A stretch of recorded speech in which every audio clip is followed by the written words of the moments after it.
Assalamualaikum warahmatullahi wabarakatuh. Selamat malam. Kita akan mendemokan kembali sistem informasi kepegawaian.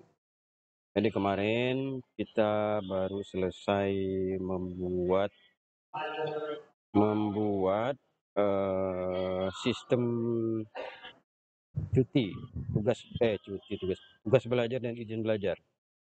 Jadi di sebuah institusi perguruan tinggi itu ada yang namanya pengembangan. Jadi ada dosen yang melanjutkan studi ya di perguruan tinggi di di luar kampusnya nih misalnya. Nah, tentu yang di luar kampus yang tidak satu zona misalnya dengan Kalimantan, dia keluar Pulau Jawa maka dia akan diberikan tugas belajar. Nah, sedangkan yang di dalam dunia domestik di dalam wilayah Kalimantan, nah itu dia diberikan izin belajar. Sehingga izin belajar perbedaan izin belajar dengan tugas belajar itu kalau tugas belajar itu dia keluar, jadi dia tidak diberikan jam ngajar ya kalau tugas belajar. Sedangkan izin belajar dia masih bisa mengajar. Jadi pada saat dia melanjutkan pendidikan misalnya S3 dia masih bisa mengajar beberapa SKS di home base dia di perguruan. Nah, jadi langsung saja kemarin sudah kita buat. Ini kita beri nama dia di menu sistem informasi kepegawaian ini ada menu pengembangan. Jadi di menu pengembangan ini kita buka dulu ya. Sama sekali ini karena dia terhubung ke internet ini dia ngeload CSS-nya nih, JavaScript-nya nih. Aman. Baru terbuka. Kalau kita tidak pakai koneksi internet ini nih sebentar ya. Nah, ini dia. Ini adalah daftar. Ini saya contohkan daftar.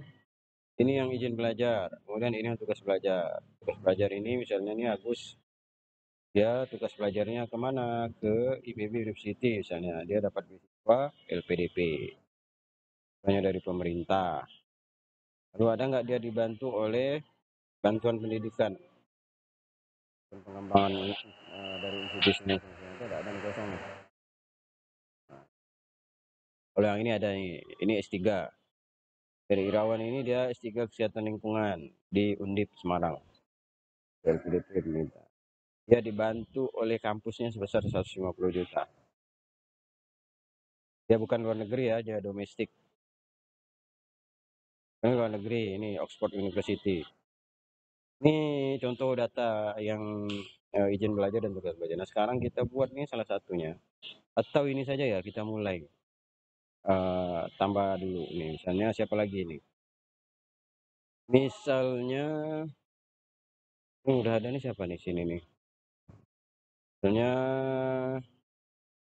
dosen nih, Dedi Susanto, dia ingin ngambil studi lanjut S3 di Harvard. Oh, ini Harvard. Bidang ilmunya apa nih? Kesehatan lingkungan. Contoh aja nih. Kemudian dia Harvard tentulah kan karena dia keluar negeri maka dia tugas belajar. Tahun sekarang nih 2024 dan nanti selesai berapa nih? Katakanlah misalnya 25, 26, 2027 nih dia udah selesai 3 tahun atau 4 tahun nih. Biasanya beasiswa pemerintah nih 3 tahun aja nih. Nah, ini udah cukup. Dan beasiswanya apa nih? Beasiswa internasional katakanlah nih. Kemudian beasiswa dari pemerintah. Dan dia kita pilih luar negeri karena dia ke Harvard ini kan. Nih. Dan berapa dia dibantu oleh institusinya katakanlah nih 50 juta dibantu oleh sisi. Ini misalnya karena banyak lainnya sesuai dengan luas ini. sistem informasi manajemen nih misalnya begini. Submit.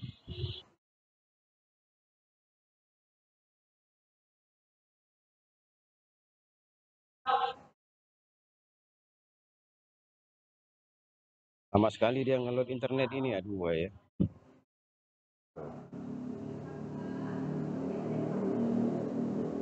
Oke. Nah, ini sudah. Di Susanto tugas belajar dari target selesainya 2027. 4 sampai 2027. Tugas manajemen dengan ambil S3 di Harvard University. Beasiswa internasional dari pemerintah. Dibantu oleh institusinya, dibantu oleh UMM Pontianak misalnya 50 juta nih untuk berangkat ke luar negeri. Untuk biaya transportasi dan lain-lain.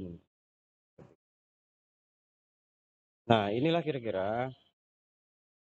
Kemudian nih admin, jadi yang di tahun 2024 yang ambil S3 nih ada berapa orang? Ada 3 orang ya. Tahun 2024 ada 3 orang. Dedi Susanto, Zainuddin, dan siapa lagi satu nih, Ferry Irawan. Nah, ini infografisnya ada di sini. Jadi administrator bisa melihat nih. Nah, ini dia. 2024 yang S3 nih. Ini dia. Yang warna ungu ini S3 ada 3 orang. Yang merah ini kan S2 nih. S2 ada berapa orang? S2 ada 3 orang. Tahun 2024. 2023 1 orang. 2022 yang ambil S1 1 orang. Ini dari D3 biasanya ke S1. Kira seperti ini ya. Terima kasih. Sampai di sini saja. Nanti kita lanjutkan kembali tutorial kita menambahkan jika ada pengangkatan pegawai baru. Nanti datanya akan kita tambahkan ke sini ya. Nah, di sini. Jika ada pegawai baru, nanti kita akan menambahkan data di sini. Nambahkan data. Kan ada TMT-nya nih, sesuai dengan SK pengangkatan dia. Terhitung mulai tugas itu kapan. Nah, ini masa kerja dia berapa tahun ya, apakah dia dosen atau ini jenisnya ada di sini nih, apakah dia dosen atau sendi. Nah, apakah dia status pegawainya ini apa kontrak, ASN, PNS, DPK atau yang lain gitu ya. Tapi ini saya buat cuman ada pegawai tetap yayasan, pegawai kontrak, ASN, dan DPK. Nah, nanti ke situ. Jadi data-data yang pegawai nanti akan kita tampilkan seperti ini. Oh, ini Dedi Susanto tadi nih. Ini siapa nih? Belum ya, data pendidikannya belum ada. Kita update dulu. Nah, sekarang kan dia masih S2 nih. Dia kan tadi izin belajar mau S3 ke Harvard. Nah, ini yang pendidikan terakhir dia nih. Diambil pendidikan terakhir dia. Selesai 2015 gitu. Kampus misalnya Bogor. IPB ini misalnya, IPB University. IPB University.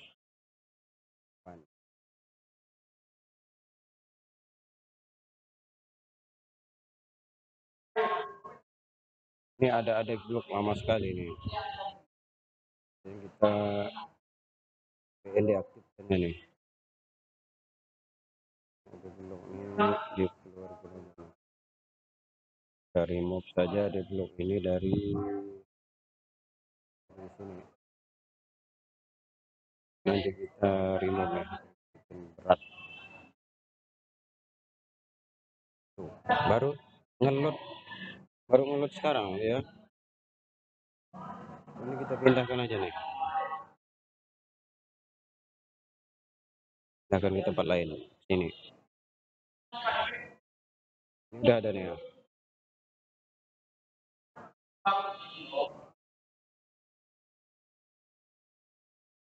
Nah, ini agak cepat nih yang di browser ini. Ini tuh agak error kayaknya. Ini kita keluarkan aja nih ya. Tapi tadi data kita sudah berhasil mengupdate data pendidikan Dedi Susanto tadi. Ini yang ini nih. Dedi Susanto data pendidikannya sudah bisa di-update. Nah, ini dia. PB University selesainya di tahun 2015. Jadi di profil pegawai ini tuh sudah langsung dihitung ya dia, karena dia dosen, dia kalau usia sampai 65 tahun itu maka dia akan pensiun. Nah, kapan usia pensiun dia ini? Tanggal 28/04 2048. Jadi sisa masa kerja dia masih 25 tahun lagi. Nah, ini dihitung dari tanggal lahir nih, tanggal lahir dengan ini, tanggal lahir, masa kerja, TMT, nih ini tanggal lahir. Kemudian ini TMT dia mulai bekerja. Kemudian masa kerja dia baru 5 tahun 3 bulan. Nah, ini tanggal pensiun dia tanggal 28, 04, 83. Ini sisa masa kerjanya masih terhitung 25 tahun lagi, masih panjang ya. Oke, mungkin itu saja. Nanti kita akan pada sesi berikutnya akan kita buat bagaimana ketika perguruan tinggi atau kampus itu mengangkat pegawai baru gitu. Nah, maka data pegawai baru akan kita tambahkan. Oke, baik, itu saja. Assalamualaikum warahmatullahi wabarakatuh.